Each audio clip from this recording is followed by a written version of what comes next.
Tanto tiempo disfrutamos de este amor, nuestras almas se acercaron tanto así, que yo guardo tu sabor, pero tú llevas también sabor a mí. Si negaras mi presencia en tu vivir, bastaría con abrazarte y conversar. Tanta vida yo te di que por fuerza llevas ya sabor a mí. No pretendo ser tu dueña, no soy nada, ya no tengo vanidad. De mi vida doy lo bueno, soy tan pobre que otra cosa puedo dar.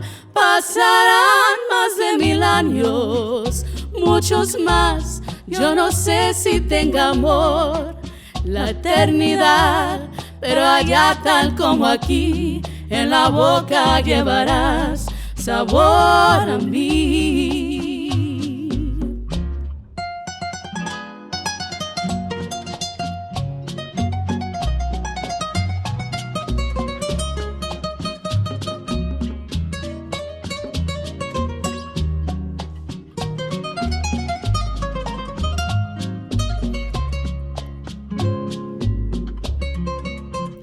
No pretendo ser tu dueña, no soy nada, yo no tengo vanidad.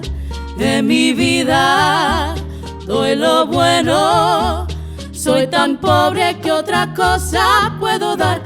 Pasarán más de 1000 años, muchos más, yo no sé si tenga amor la eternidad, pero allá tal como aquí, en la boca llevarás sabor a mí, sabor a mí.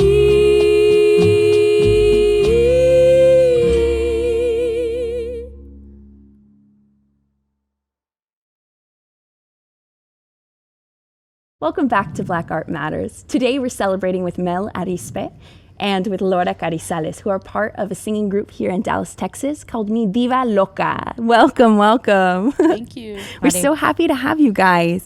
So we wanted to hear a little bit about you guys. Where are you from? How did you get started in singing? How did you meet?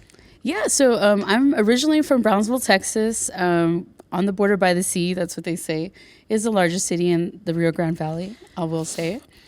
She always says. But yeah, my dad was a singer. He toured Texas, and basically, I grew up singing.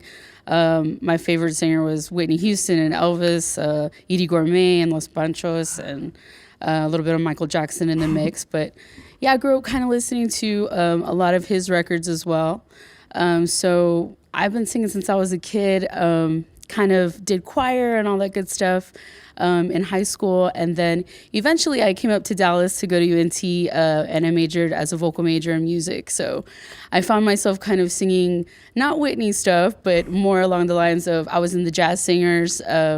So we would do stuff like, you know, the Jazz Fest in Addison.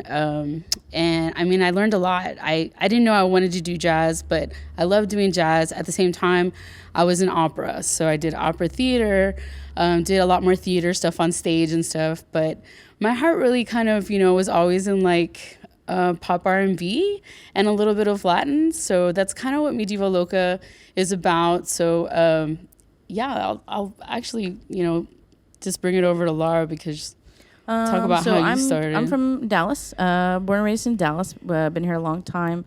My whole family's been here a long time. And grew up singing. Also was in choir in school, and I went to Arts Magnet for theater, not for singing, but I did get a chance to sing there at Arts as well. So it was always kind of a side thing. Singing was, theater was the main thing for a good while. And then went to college doing theater for a few years, and then switched over to culinary. So it was a complete switch. So I wound up in culinary school But in the meantime, I still had singing as a huge hobby, something that I did all the time to make money. So around town they had karaoke contests all over the place, and you could go pick up $100, on your night off or whatever it was. So I was like, okay, so I'll go do that. And I wound up in a contest called Voice of Pride. Voice of Pride was at the time, they no longer have it, but it was at the time put on by LGBTQ bars in Dallas. So it was strictly within that community. And Mel was also in that contest, and that's how we met. Basically, we were singing the same song, and we both looked across the room and was like, who is that singing my song? Thinks she can sing my song. And we met that way, and so we became friends, and then eventually we got together, and we're a couple. We've been together for 14 years now. Yeah, 14 years in September. So the Voice of Pride contest here in Dallas in 2010, we entered it as solos, and we also entered it as a duet. Mel won first place in the solos. I got second place in the solos, and we won the duet category together. And they sent us to Manchester, England to sing in the Pride over there in Manchester. And then when we came back, one of the local bars that hires talent was like, if you guys can find some musicians, then we'll pay you to come out here and sing on Friday, Saturday night. We're like, sounds good to us. And we've been doing that for the last 13 years, 10 years? No, what are we in? 11 years. It was 2010, so 11 years. Yeah, and so we've gotten a chance to meet musicians from all over Dallas. Musicians are transient, nomadic people, and so you're constantly switching a drummer out for somebody or a piano player out. And so we've gotten to meet some of the best. We got to meet some of the best musicians in Dallas, doing gigs all over. We do private events, weddings. Obviously, we play the bar scene. We do corporate events. We do just the two of us singing with tracks sometime. And then, so we've been doing that sort of as a side thing because we both have full-time jobs, but it's sort of always supplemented our income for like the last 10, 11 years, being able to really do something that supplements your income, but that you really enjoy. You know what I mean? So we've been able to do that. In 2019, we did another contest as duets. 2018. See, we argue about this every time. I have to look it up. Where they have a national karaoke contest, and we entered as duets, and we won the USA bit of the national karaoke contest. Well, yeah, and they sent us to Helsinki, Finland, to compete against the rest of the world for karaoke. Yeah. So Japan and Canada and Panama and 30 other countries that we competed against, and we got third place in the world when we went over there and did that. So we have a good time. Just it's something that we love to do, that we are able to monetize most days, and that's how we met, and that's how we sort of found each other in the first place. Yeah, she was singing my song, and I was like, who's that girl on stage singing my song? But that's how MI DIVA LOCA started, is because we entered that contest and we were doing duets. We were like, we need a name. What should we call ourselves? And so everybody kind of knows Mi Vida Loca, like my crazy life. Yeah. And we're like, well, in general, we like to kind of sing big diva hits like Whitney's I'm Every Woman, Donna and Summer, like Donna Summer, just kind of like, pop dance, fun stuff like that. Disco. And so that's kind of how we met and how we started in terms of then from there forward, we were the band. Yeah. So we had a 7-piece band, bass, drum, lead guitar, we had a piano player, and we kind of do sometimes do like quartet style for the most part. But you can find us performing along the strip here at in the neighborhood is what we call it for the most part. And we've performed at Pride several years, Dallas Pride.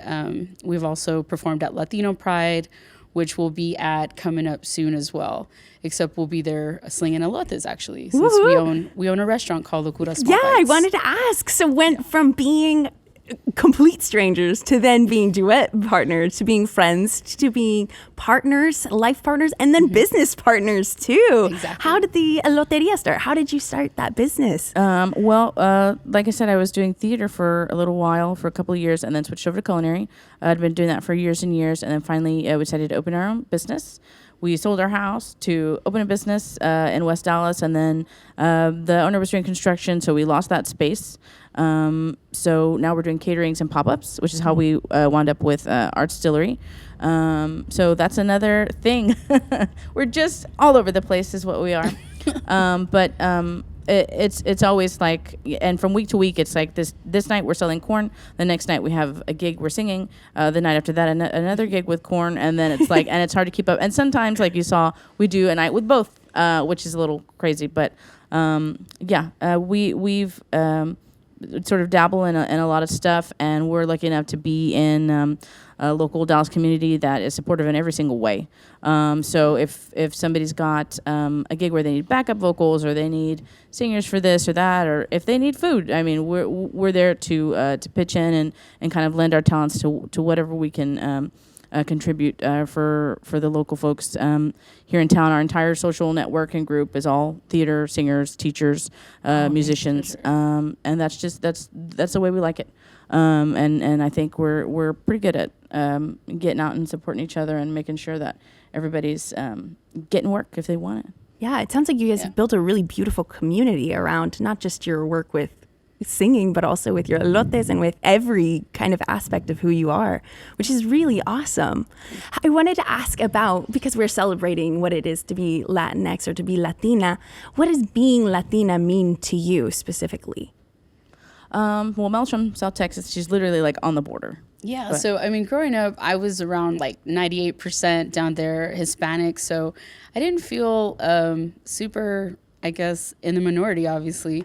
But yet when I moved up to the DFW area, I was like, okay, now there's a lot more diversity. Obviously, I was at UNT, and I got to meet just, all kinds of people. And I love that. I love to kind of, collaborate with everybody. I think diversity is super important.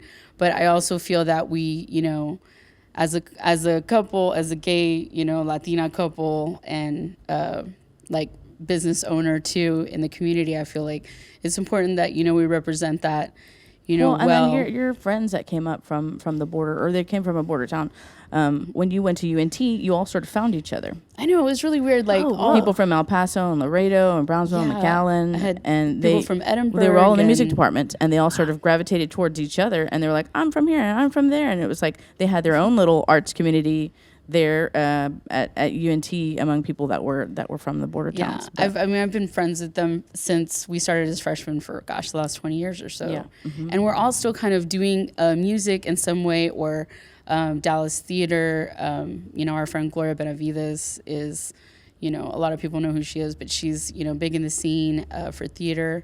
And I mean, we've continued to kind of do that. We love to collaborate with friends, like Laura said. So, and they're all artists, and they all, they teach violin and vocal and choir, and they all do shows and side gigs and stuff like that. And they're all Latinos, and they're all coming from the border towns, and sort of came to Dallas and found each other and stayed in touch with each other, and have really, relied upon each other for.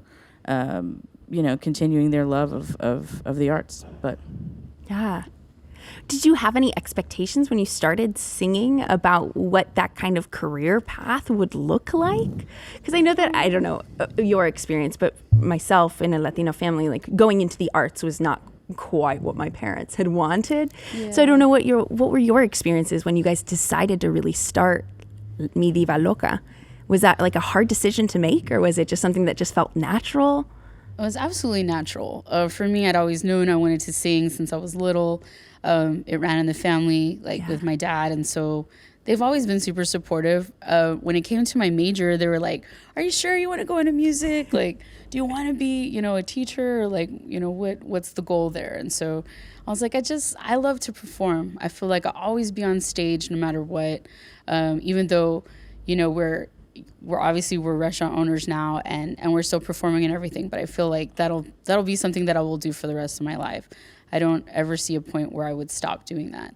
And when I found Laura and we got together doing the band, it was just a natural transition, to let's just grow and grow this community and do what we can. And we still have so much more to do, so many things that I still want to, maybe do some more jazz or something different, some sort of different type of group that we'd like to perform with. So MI DIVA LOCA, I don't know, point 2.0 or Okay. kind of thing. Okay. You know what I mean? There's still a lot of ideas that we have that we've yet to kind of conquer. So, but yeah, Laura's the one that's super creative. Like she went to the arts, so she's got a lot of ideas, a lot of things that we've yet to do, and it's exciting. So, no, my family's very supportive. My mother always, I could be playing a bucket on a street corner and she'd come to sit and watch me. Yeah, I mean, like, super supportive. So we were very lucky in that way. I didn't have anybody really discouraging me, but I knew people that did. I knew people that where their family said, this isn't practical and you aren't being realistic, and and they're professionals in their industries now. We happen to do what we do as sort of a side thing, but it's always been part of our income. Like I said, it supplements our income, and part of that is being able to network and market yourself among different groups. And when MI DIVA LOCA started, we were like, well, what are we? We like to sing everything, and it's like, and my mother at the time was like, you need to throw some Selena in there. And I was like, okay, we can do that. It's like Selena and Gloria Gaynor and Donna Summer and Beyonce and Erykah Badu, Jill Scott, Adele. and it's just like, what kind of set list is this? We're looking at this like, does this make any sense at all? And then we thought, this is what we do. This is what we sing. This is what we like to sing. Yeah. They're popular songs, and so that's what we do. It's a mix of pop R&B. We do also do Selena, about 5 or 6 songs. There's a full set of Selena. And it's people get it. You know what I mean? When you're worried about how you're going to market yourself, how you're going to, who's going to come to see this, and then you realize other people, of our age group, that are brown like us, will want to go. Yeah, I want to hear Selena, and then I want to hear some disco, and then I want to hear some. Right. You know what I mean? And suddenly we're like, okay, this is doable. I mean, the stuff that we like to do, we can actually get out there and do it. And it's about realizing that there are people out there that like the same stuff we do. You know what I mean? So yeah, it took us a minute to figure that out, because it was kind of a hodgepodge, but we got it squared away, and we're like, yeah, we're normal. Everybody likes. Right. I love that you guys incorporated all of your identities within those song choices too, being like, hey, I love Donna Summer, and also, okay, you're right. Like, we'll play some Selena if that's what you want, Mom. And if we want to add some more, it's just kind of whatever feels right to you guys, because it is your art. And we are in Texas, and and like I said, it's of a certain age group, everybody, that's what's people want to hear, and it's like, okay, that's what we want to hear. So that must be, and in that way you find your group. Yeah. But so when you look to the future, what are your hopes and dreams for MI DIVA LOCA, for the arts industry here in Dallas, for our community? What do you see in your... I mean, I love to see, kids performing, and I love to see the confidence in children when I see them performing through music, through learning when they're singing, whether it's a song in Spanish or English, but just as long as they're expressing themselves, I think that's the most important thing. And I just, I hope hopefully, I mean, sometimes families will bring kids, to our shows, and I'm just like, I always make sure to go and like just go meet them, and they're so sweet. They're always like, oh my gosh, and they're dancing to our Selena or they're dancing to whatever it is we're performing. And so we just hope to kind of influence them to do the same thing. And a lot of times they're like, I want to be a singer too, And we're like, you can do it. If we're up here on stage doing it, you can do it too, So, I mean, I hope to just kind of encourage people to do and sing and get out and do theater if you want to do theater. Get up and sing on stage if you want to. Open up a restaurant if you want to. Be an entrepreneur. Have the confidence, and just, you can do it all. I find it's doable. Well, when you're freelance artist and stuff like that, you are your own business. You know what I mean? You have to go out and audition for the part, and you have to go out and put your band together and stuff like that. So it is, you're forced to sort of be your own boss and make your own work and stuff like that. It's definitely work. I think the scene in Dallas has gotten better. I remember times in town when there was only one gig in town if you wanted to do Latino theater. There was only one, show to audition for at the time if you were Hispanic and you really expected to get cast. And now, especially with the work that's coming out, that's getting nationally recognized, a show will come to town that you can audition for, and you might actually get a part in it because the work itself is multicultural and diverse. Now, perfect? No, we're not perfect, but better. So I feel like the artists here in town, they do a great job of finding works by artists who specifically try to do multicultural works and stuff with a diverse group of people. I know that, when I was growing up, it was always the same 4 plays every single year. Right. And now all of a sudden, everything is sort of exploding. My thing is Selena, and so we listen to music in Spanish at the house, and I have nieces and stuff, and one of them's walking around singing in Italian from Luca because Luca's popular right now, and the other one's likes anime, and she's walking around saying things in Japanese, and I'm like, this is and I'm like, we skipped over Spanish entirely, all of a sudden it's Italian and Japanese, like where did this come from, But I feel like that's because society in general is putting out more diverse work. So I feel like it is getting better. When we started MI DIVA LOCA, it was a hard thing to explain to somebody. Now it's like no big deal, Drake has a Selena t-shirt.